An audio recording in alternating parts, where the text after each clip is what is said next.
আপনারা দেখছেন Bengal TV 24x7.com নজরে আপনিও। ব্যান্ডেল রেল এলাকায় কেন্দ্রীয় সরকারের তৈরিকারী সিদ্ধান্তের বিরুদ্ধে দীর্ঘ 40 থেকে 50 বছর ধরে বসবাসকারী মানুষের উচ্ছেদের প্রতিবাদে ব্যান্ডেল রেল কলোনিতে মুঙ্গেরের লাঠিহাতে নামায় বিক্ষোভ মিছিল। পুনরায় বসত দিতে হবে, না হলে বসবাস করতে দিতে হবে। 27শে নভেম্বর কেন্দ্রের বিজেপি সরকার নোটিশ করেছিলেন যে রেলের এলাকায় যে সমস্ত মানুষ 40-50 বছর ধরে বাস করছে তাদেরকে আজকে উচ্ছেদ করবে।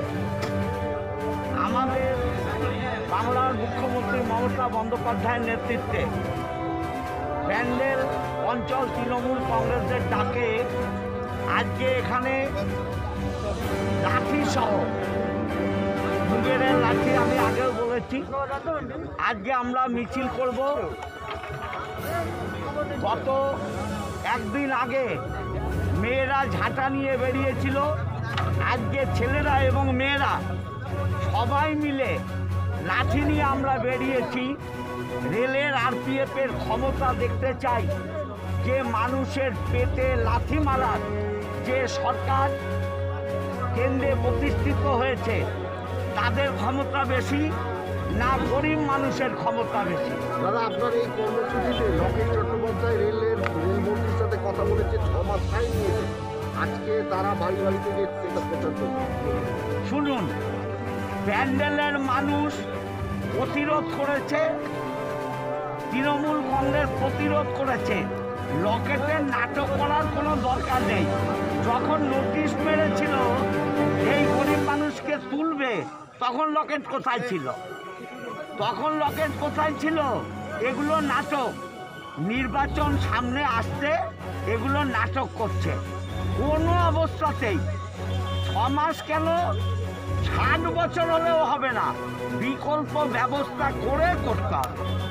বিকল্প ব্যবস্থা না হলে ওই নাটকবাজিতে আমরা মানছি না। আজকে তারা বাড়ি বাড়ি থেকে প্রচার করবে। তারা কি করবে তাদের ব্যাপার।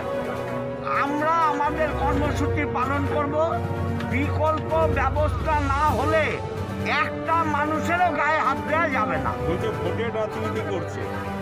ভোটের রাজনীতি আমরা করি কি, কারা করে সে তো মানুষ জানে। সারা বছর আমরা আছি। এই যে কোভিড পরিস্থিতিতে 23শে মার্চ থেকে যে লকডাউন গেল, কোথায় ছিল লকেট? কেউ দেখতে পায়নি তার রূপ, কোনো মানুষ দেখেনি। আজকে এই সমস্ত বড় বড় কথা বলে আমরা ভোটের রাজনীতি করি না। আমরা মানুষের জন্য চলি। তৃণমূল কংগ্রেস মানুষের জন্য করে।